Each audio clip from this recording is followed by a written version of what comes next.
No, señora, por lo que más quiera, si enciende el motor, moriremos. Esas fueron las palabras que partieron el silencio de aquella tarde de octubre.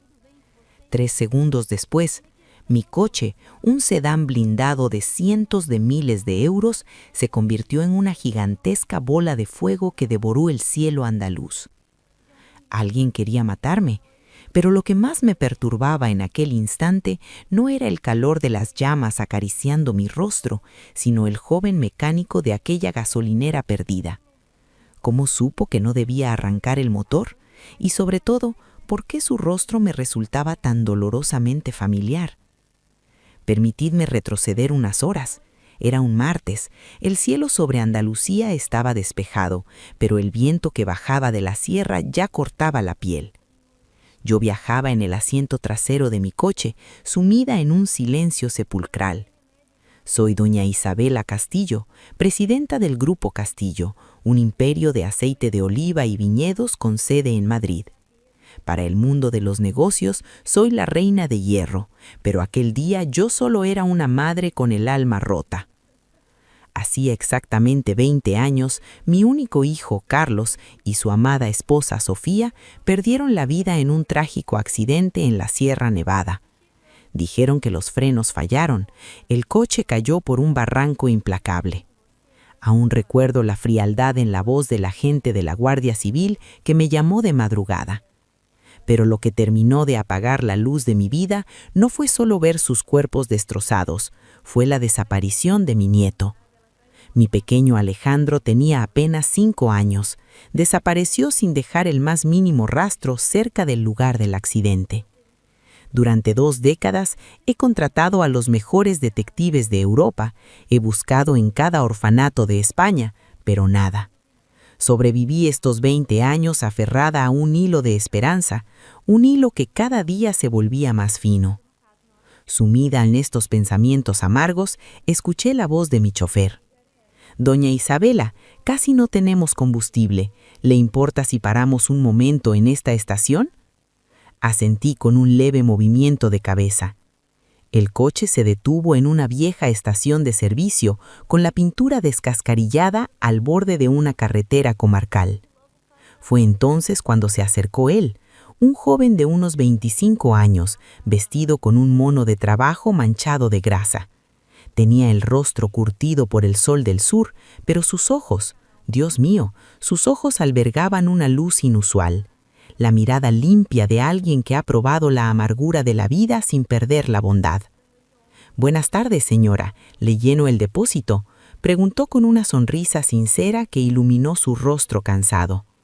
Mientras la gasolina fluía con un sonido rítmico, me quedé mirándole a través del cristal tintado. Un escalofrío recorrió mi nuca. Esa forma de mirar, el perfil de su mandíbula, yo conocía esas facciones. De pronto el joven se detuvo, frunció el ceño y empezó a olfatear el aire como un sabueso. «Disculpe», le dijo a mi chofer a través de la ventanilla. «Hay un olor extraño, y no es gasolina, huele a químico, a cable quemado». Se agachó sin dudarlo, tirándose al suelo manchado de aceite y se deslizó bajo el pesado chasis de mi coche. Yo, desde el interior, empezaba a sentir el agobio del calor del mediodía. Mi mano derecha se dirigió lentamente hacia el botón de encendido junto al volante, solo quería encender el aire acondicionado. De repente, el joven salió debajo del coche. Su rostro, antes bronceado, ahora estaba pálido como la cera. Sus ojos estaban desorbitados, inyectados en puro pánico. «Es un explosivo», gritó con la voz quebrada por el terror. «Hay una bomba conectada al sistema de ignición». Aislada por los cristales blindados, apenas distinguí sus palabras. Mi dedo rozó el botón de arranque. Fue en ese milésimo de segundo cuando él saltó hacia mi puerta. La abrió de un tirón seco y me agarró del brazo con una fuerza desesperada, ignorando mi estatus y mi edad. «Bájese, se lo ruego, salga de ahí ahora mismo». Me sacó a rastras del vehículo, casi llevándome en volantes por el grava del suelo. Mi chofer, contagiado por su pánico, corrió tras nosotros. Nos parapetamos apenas detrás de un muro de concreto de la gasolinera. Iba a gritarle, a exigirle una explicación por semejante insolencia, cuando el infierno se desató. Un estruendo ensordecedor rompió mis tímpanos. El suelo tembló violentamente bajo mis pies. Una onda expansiva de calor sofocante barrió el aire y mi coche fue engullido por unas llamas rojas y hambrientas. Me dejé caer de rodillas, temblando de forma incontrolable. Si hubiera presionado aquel botón, habría quedado reducida a un puñado de cenizas. Levanté la mirada hacia el joven que acababa de salvarme la vida. Tenía un corte en la frente provocado por un cristal volando. La sangre manchaba su ceja, pero me miraba con genuina preocupación. Aún no lo sabía, pero aquel fuego no solo había destruido mi coche, había iluminado el camino hacia el secreto más oscuro y cruel de mi propia sangre. Antes de continuar con esta historia que lo cambió todo, me gustaría hacer una pequeña pausa. Sé que hay personas de muchas partes del mundo escuchándome en este momento, acompañándome en este viaje al pasado. Por favor, dejadme en los comentarios desde qué hermosa ciudad me están escuchando hoy. Los leo todos con el corazón en la mano y enseguida les cuento lo que descubrí bajo la sangre de aquel muchacho. El asfalto de la gasolinera ardía bajo el sol de Andalucía, pero el frío que recorría mis venas era absoluto. El humo negro, espeso y asfixiante, se elevaba hacia el cielo azul, emborronando la silueta de los montes lejanos. Yo, la reina de hierro de Madrid, la mujer que hacía temblar a las juntas directivas, estaba sentada en el suelo sucio, incapaz de articular palabra. Si mi dedo hubiera rozado aquel botón de encendido un segundo antes, un estremecimiento violento sacudió mi cuerpo. El terror se apoderó de mí, haciéndome jadear en busca de aire. «Señora, ¿se encuentra bien?». La voz del muchacho me sacó de mi estupor. Estaba arrodillado a mi lado, respirando con dificultad. Su mono de trabajo estaba desgarrado por la onda expansiva y la sangre brotaba de un corte en su frente, manchando su rostro cubierto de hollín. Pero sus ojos, aquellos ojos que me resultaban tan familiares, solo mostraban preocupación por mí. «Tú», logré balbucear con la voz quebrada, «tú me has salvado la vida». El joven sacudió la cabeza, restándole importancia con una humildad que me encogió el corazón. «Era lo que debía hacer, señora. Cualquiera lo habría hecho». En ese momento se levantó para comprobar si mi chofer estaba a salvo, y al hacerlo, la manga rota de su mono resbaló por su brazo izquierdo. Mi corazón, que latía desbocado por el susto, pareció detenerse de golpe. El aire abandonó mis pulmones. Mis ojos se clavaron, incrédulos, en la piel expuesta de su antebrazo. Allí, marcada para siempre en su carne, había una cicatriz de quemadura. No era una cicatriz cualquiera. Tenía una forma peculiar, casi exacta a un sol de bordes irregulares. La memoria, esa fiera dormida, despertó con un rugido ensordecedor en mi mente. 20 años atrás, mi nieto Alejandro, un niño de 3 años jugando en las cocinas de nuestra finca en Toledo. Una olla de agua hirviendo que cayó al suelo. La quemadura en su brazo que al sanar dejó una marca idéntica a un pequeño sol desfigurado. Tragué saliva, sintiendo que un nudo de espinas me desgarraba la garganta. Levanté una mano temblorosa, señalando su brazo con el índice vacilante. «Muchacho, esa cicatriz, ¿cómo te la hiciste?». El joven se miró el brazo, sorprendido por mi repentino interés, y luego me ofreció una sonrisa teñida de melancolía. «Ah, esto, no lo sé, señora. La tengo desde que tengo memoria». ¿No lo sabes?», susurré, sintiendo que el mundo empezaba a dar vueltas a mi alrededor.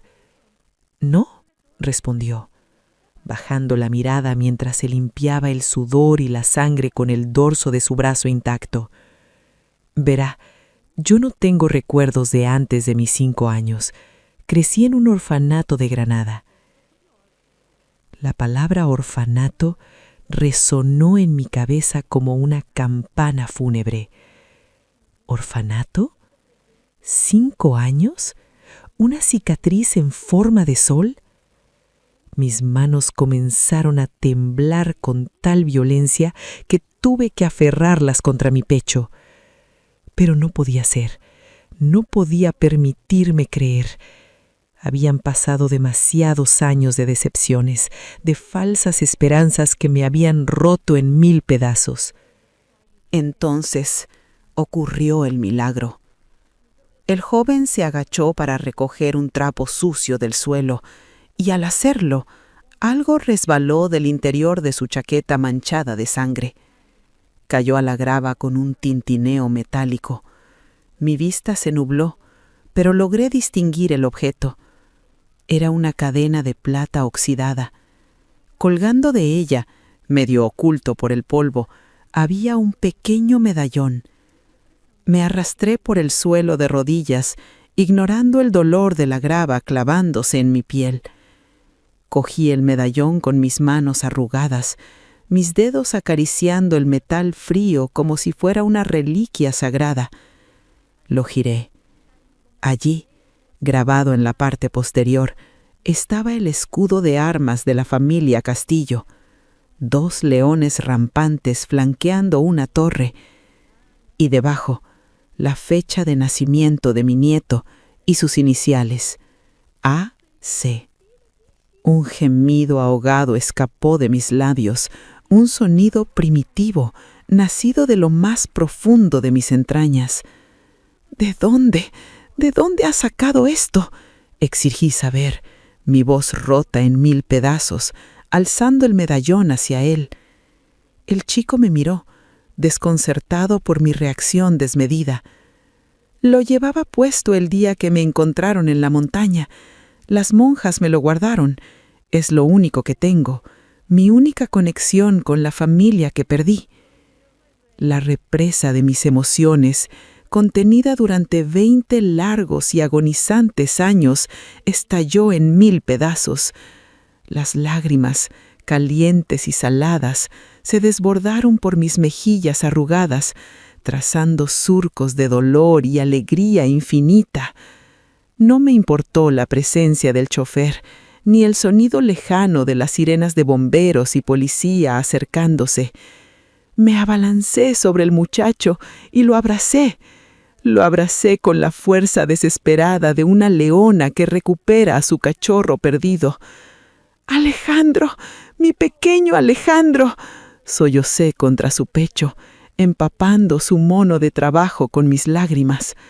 «Soy tu abuela, por Dios bendito, soy tu abuela». El muchacho se quedó rígido, paralizado por la conmoción.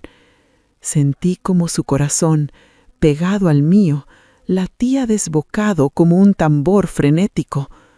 Lentamente, como si tuviera miedo de que yo fuera un espejismo a punto de desvanecerse, sus brazos, fuertes y temblorosos, rodearon mis hombros.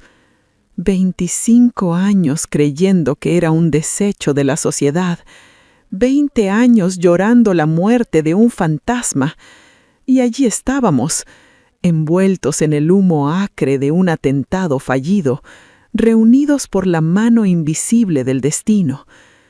Pero mientras lloraba de felicidad en los brazos de mi nieto recuperado, una comprensión gélida comenzó a abrirse paso en mi mente.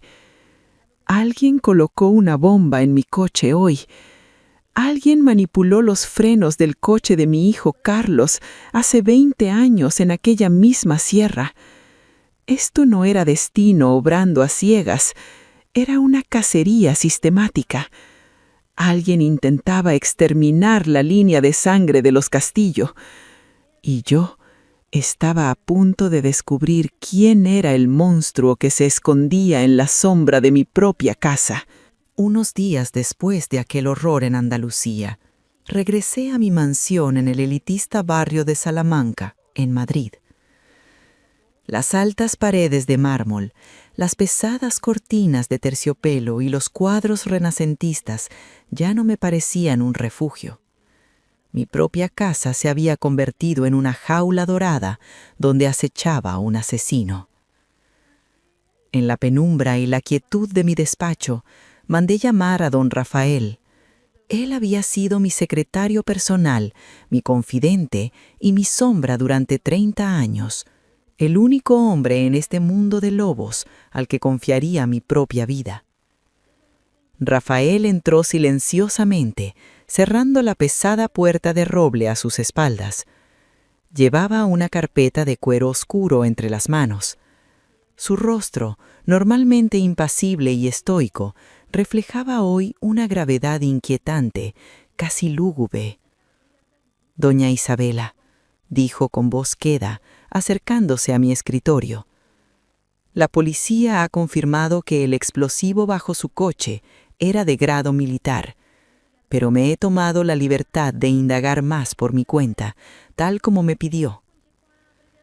Me entregó los informes.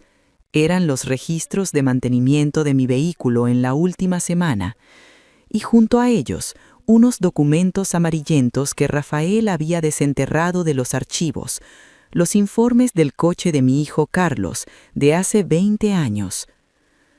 Mis ojos buscaron patrones entre las líneas de texto, y lo encontré. Había un nombre que se repetía en ambas tragedias: Héctor Navarro, un mecánico jefe de nuestra propia red de talleres subsidiarios. El mismo hombre manipuló los frenos del coche de mi hijo en la Sierra Nevada, y el mismo hombre tuvo acceso a mi coche en Madrid días antes del atentado. Un escalofrío me recorrió la espina dorsal, pero Rafael no se detuvo ahí. Había tirado del hilo invisible del dinero. «He rastreado las finanzas de Héctor, señora», murmuró Rafael, pasándome un extracto bancario confidencial. Este mecánico recibió 2 ingresos masivos en cuentas opacas. El primero, justo una semana después del funeral de su hijo Carlos. El segundo, hace apenas 10 días. «¿De dónde salió ese dinero negro, Rafael?», pregunté, sintiendo que el aire empezaba a faltarme. «Esa es la peor parte, señora. El dinero no vino de nuestros competidores, salió de nuestras propias cuentas». Rafael señaló una línea en el papel con su dedo índice. Fueron fondos lavados a través de compras ficticias de maquinaria para nuestros viñedos en el sur de España. Mis ojos arrugados recorrieron las cifras mareantes, bajando por el documento hasta llegar a la firma de autorización. La tinta negra parecía sangre derramada sobre el papel blanco. El nombre estampado, con una caligrafía elegante y conocida, me golpeó con la fuerza de un martillo. Valeria Castillo. El silencio en el despacho se volvió absoluto, ensordecedor. El documento resbaló de mis manos, cayendo suavemente sobre la mesa de caoba. Valeria, la hija de mi difunto hermano mayor, la niña a la que recogí y crié en esta misma casa cuando quedó huérfana, a la que di la mejor educación en Suiza, lujos intolerables y amor incondicional, como si hubiera nacido de mi propio vientre. La misma joven que desde la muerte de mi hijo Carlos jugaba magistralmente el papel de la sobrina devota, la que acariciaba mi espalda y lloraba conmigo en los aniversarios de la muerte de Carlos. Mi propia sangre, la mujer que me besaba la mejilla cada mañana y me llamaba tía, era el monstruo que había exterminado a mi familia. Lo había hecho por la pura y venenosa ambición de heredar el imperio Castillo. Carlos era el heredero legítimo, y al asesinarlo a él y a su familia, ella se aseguró el camino al trono. y ahora que yo era vieja, decidió que mi tiempo también había terminado. Quería mi cabeza para ponerse la corona de una vez por todas. Sentí que mi corazón, ya lleno de heridas, se partía por segunda vez en la vida.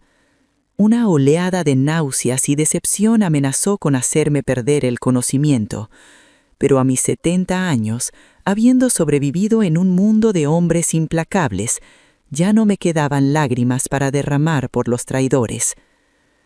El dolor insoportable, la agonía de la traición, todo aquello se cristalizó en mi interior en cuestión de segundos. Se convirtió en un hielo cortante, en una ira oscura y silenciosa.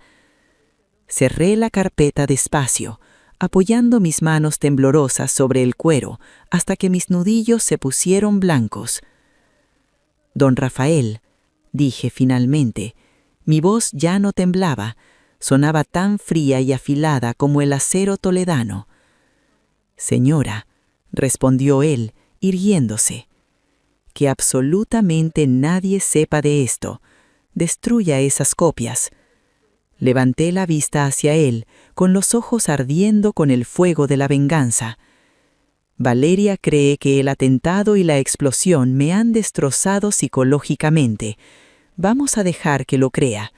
Vamos a darle exactamente el espectáculo que desea ver». La guerra había comenzado en el corazón de mi propia casa, y yo, la reina de hierro, iba a demostrarle a esa víbora por qué llevaba ese título. Iba a destruir a Valeria Castillo, no con gritos ni escándalos. La iba a destruir con la misma paciencia sombría con la que se añeja el vino más letal en nuestras bodegas. El plan estaba trazado con la precisión de un relojero suizo. Para cazar a la víbora, debía convertirme en su presa más patética. A la mañana siguiente del descubrimiento, el eminente neurólogo de la familia, sobornado previamente por don Rafael, emitió su diagnóstico ante una llorosa Valeria. «Señorita Castillo», dijo el doctor con falso pesar, «el brutal shock térmico y psicológico de la explosión ha provocado un infarto cerebral masivo en su tía. Doña Isabela sufre de hemiplegia en el lado derecho, afasia severa y principios de demencia senil. Su mente está atrapada en un cuerpo inerte». Vi la chispa de triunfo bailar en los ojos oscuros de Valeria, aunque su rostro se contrajo en un sollozo ensayado a la perfección. Ese mismo día fui confinada a una silla de ruedas forrada en cuero negro. Mi cabeza caía flácida hacia un lado. Mi boca, la misma que había dictado sentencias en la junta directiva, ahora dejaba escapar un hilo constante de saliva. Mis ojos, antes afilados como dagas, simulaban estar fijos en el vacío, perdidos en la nada. Valeria no tardó en mostrar su verdadera piel. Al principio se acercaba con cautela, susurrando palabras dulces por si aún quedaba algún destello de conciencia en mí. Pero al ver que no reaccionaba, ni siquiera cuando me pellizcaba con crueldad el dorso de la mano paralizada, su desprecio floreció sin pudor. «Mírate, vieja decrépita», me susurró una tarde lluviosa de noviembre, inclinándose sobre mí hasta que pude oler su caro perfume de rosas. «Tanta soberbia, tanto poder, y ahora eres solo un trozo de carne babeante. Sobreviviste a la bomba, sí, pero mírame bien, yo he ganado». Mi corazón latía con la furia de 1000 caballos desbocados, pero mi cuerpo permanecía inerte, inmovible como una estatua de mármol. El autocontrol que había cultivado durante 70 años era mi única armadura. Valeria llegó incluso a intentar acelerar mi final. Descubrimos que había estado triturando pastillas que provocaban alucinaciones y arritmias, mezclándolas con mi medicación para el corazón. Quería matarme lentamente, simulando un fallo cardíaco natural. Pero ella no contaba con mi as en el manga, mi nuevo enfermero personal. Bajo el pretexto de necesitar cuidados exhaustivos las 24 horas, don Rafael introdujo a Alejandro en la mansión. Llevaba el uniforme blanco impecable de los enfermeros de élite, presentándose bajo el nombre falso de Mateo. Nadie, absolutamente nadie en aquella casa llena de serpientes, sospechaba que el joven de mirada humilde que me limpiaba la saliva era el legítimo heredero de todo el imperio Castillo.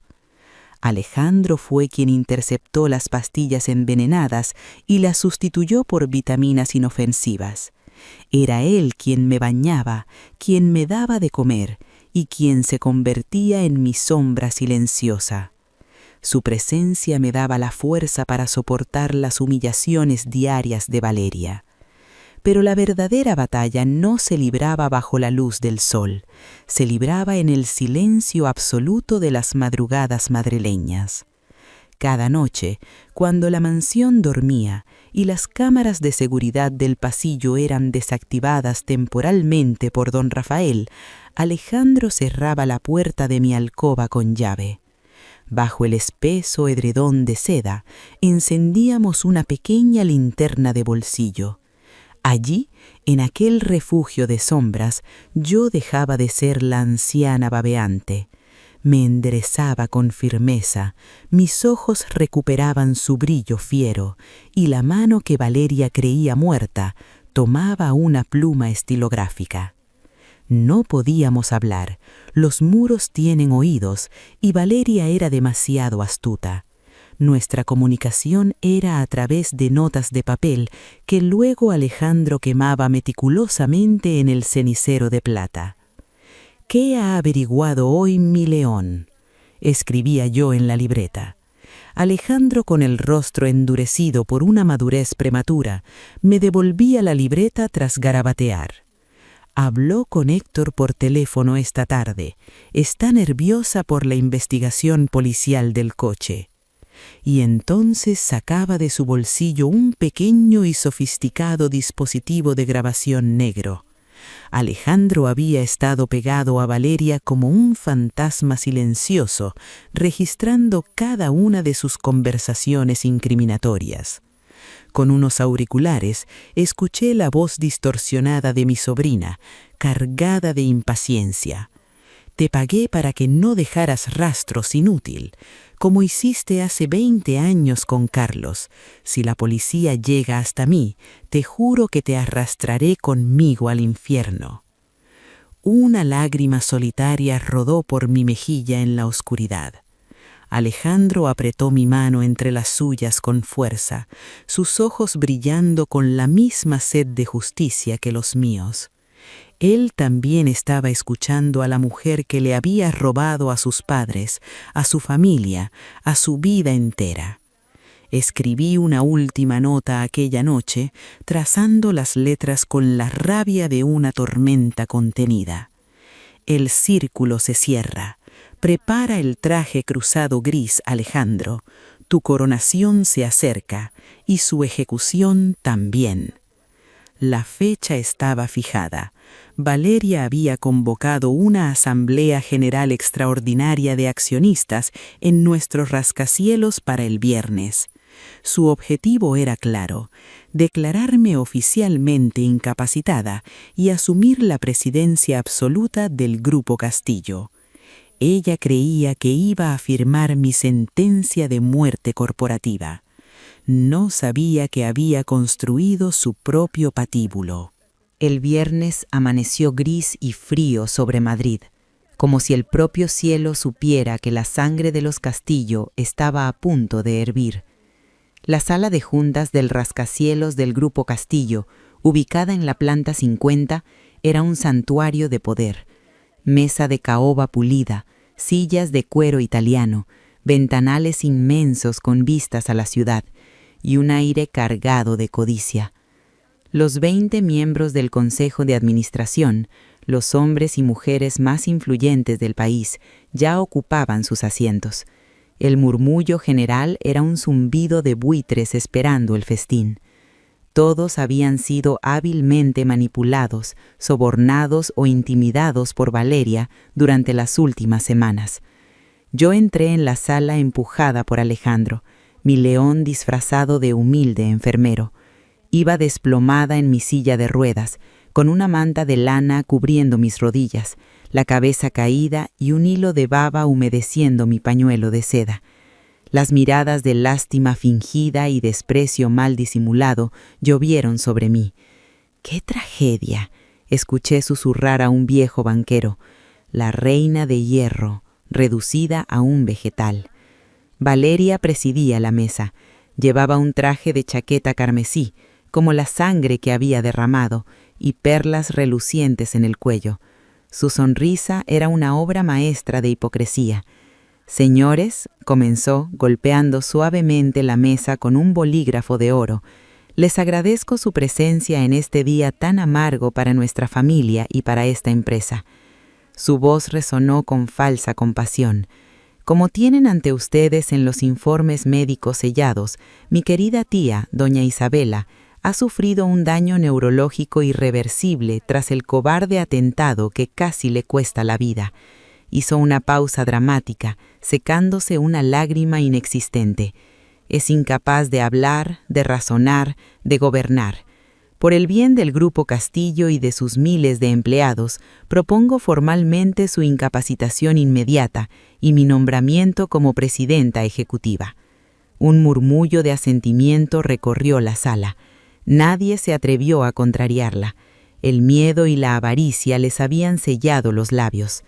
Valeria levantó el pequeño mazo de madera ornamental que se utilizaba para cerrar las votaciones importantes.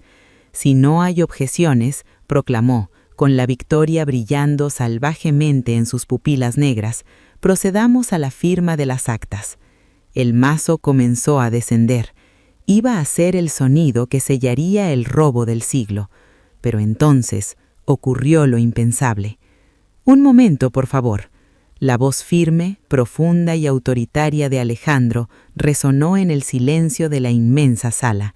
El mazo de Valeria se detuvo a 1 milímetro de la mesa. Todos los rostros, atónitos, se giraron hacia el enfermero que acababa de romper el protocolo. «¿Cómo te atreves, insolente?», escupió Valeria, perdiendo su máscara de dulzura por un instante. «Largo de aquí, los sirvientes no tienen derecho a hablar». Alejandro no se inmutó. Con una calma glacial, se agachó y sacó algo del bolsillo interior de su chaqueta médica. Era un pequeño micrófono inalámbrico negro. Con un clic seco que retumbó en la sala gracias a los altavoces envolventes, encendió el dispositivo y, ante el estupor general, me lo colocó directamente en la mano derecha, la mano que supuestamente estaba muerta. Valeria frunció el ceño confundida. Un escalofrío helado debió recorrerle la espalda, porque su rostro carmesí palideció levemente. Fue entonces cuando la magia de la venganza tomó forma. Con una lentitud deliberada, levanté mi cabeza caída. Mi cuello, antes flácido, se tensó. Mis ojos vacíos y perdidos se enfocaron de repente, clavándose en los de Valeria con la intensidad de 2 cuchillos de obsidiana. Con la mano izquierda, retiré elegantemente el pañuelo babeado, arrojándolo al suelo con asco, y con la mano derecha, la paralizada, agarré el micrófono con una fuerza que hizo blanquear mis nudillos. El pánico absoluto estalló en la sala. Varios consejeros se pusieron en pie de un salto, tirando sus sillas hacia atrás. «¡Dios santo!», jadeó uno. «¿Qué es esto?». Valeria retrocedió, tropezando con su propia silla. El mazo cayó de su mano, rodando tristemente por el suelo. «Tía», balbuceó, temblando de pies a cabeza. «Tía, tú no, tú estás...». Llevé el micrófono a mis labios, y mi voz, la misma voz que había construido aquel imperio, tronó en la sala 50 pisos por encima de Madrid. «¿Qué estoy qué, Valeria?», rugí, mi tono cargado de un desprecio abrumador. ¿Decrépita? ¿Muerta? ¿O simplemente esperando el momento perfecto para desenmascarar a la asesina que alimenté en mi propia mesa? Me puse en pie. Me levanté de aquella maldita silla de ruedas con la majestuosidad de una reina reclamando su trono.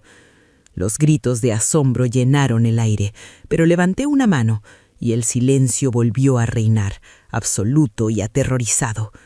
No estoy loca, ni muda, ni paralítica, señores, anuncié a la asamblea, sin apartar la mirada de mi sobrina, que ahora temblaba como una hoja seca.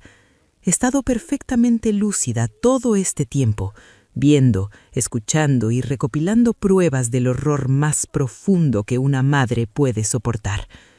Hice un gesto seco con la mano a Alejandro. Mi nieto, moviéndose con precisión militar, conectó un dispositivo a las inmensas pantallas de la sala de juntas. Esta mujer, señalé a Valeria con un dedo acusador que temblaba de furia justiciera, me declaró hoy guerra corporativa, pero ella me declaró la guerra de sangre hace 20 años. Las pantallas se encendieron de golpe. Allí apareció la primera imagen, la fotografía de mi hijo Carlos y su esposa Sofía, felizmente casados. Luego, la imagen de su coche destrozado en el fondo del barranco de Sierra Nevada. Carlos no murió en un accidente, sentencié, mi voz quebrando el cristal del silencio. Sus frenos fueron saboteados, y el sabotaje fue pagado por ella. «¡Miente!», gritó Valeria histérica, agarrándose al borde de la mesa. «¡Es mentira! ¡Estás senil! ¡Te has vuelto loca!». «¿Loca?», susurré con una sonrisa gélida. Las pantallas cambiaron, mostrando ahora los documentos bancarios ampliados, las transferencias opacas a través de los viñedos, la firma de Valeria, los pagos al mecánico Héctor Narváez, y justo después, una segunda oleada de transferencias, fechadas hace 10 días, para colocar la bomba en mi propio coche.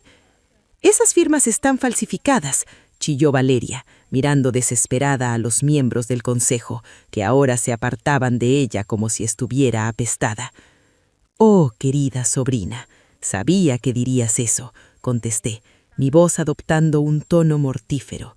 Miré a Alejandro y asentí. El sonido crujió por los altavoces de la sala, y entonces la propia voz de Valeria, inconfundible, cruel, impaciente, llenó el espacio. «Te pagué para que no dejaras rastros, inútil, como hiciste hace 20 años con Carlos. Si la policía llega hasta mí, te juro que te arrastraré conmigo al infierno».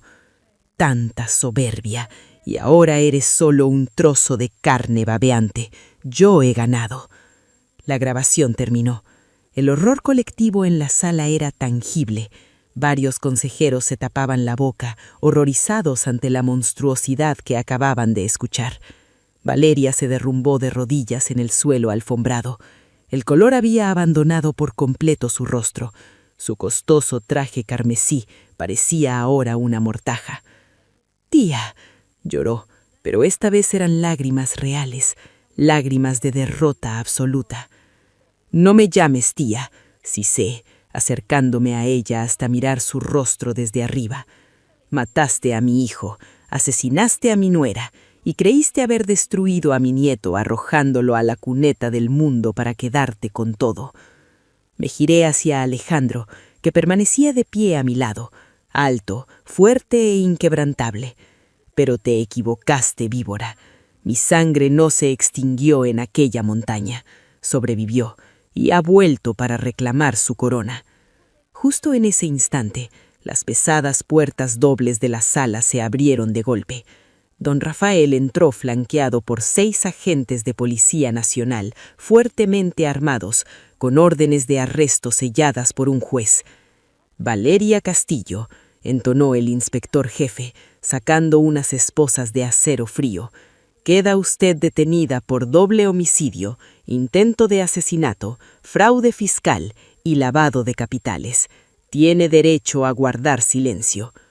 Mientras le ponían las esposas a la mujer que había envenenado mi vida durante 20 años, sentí que un peso gigantesco, oscuro y antiguo, se desvanecía de mis hombros.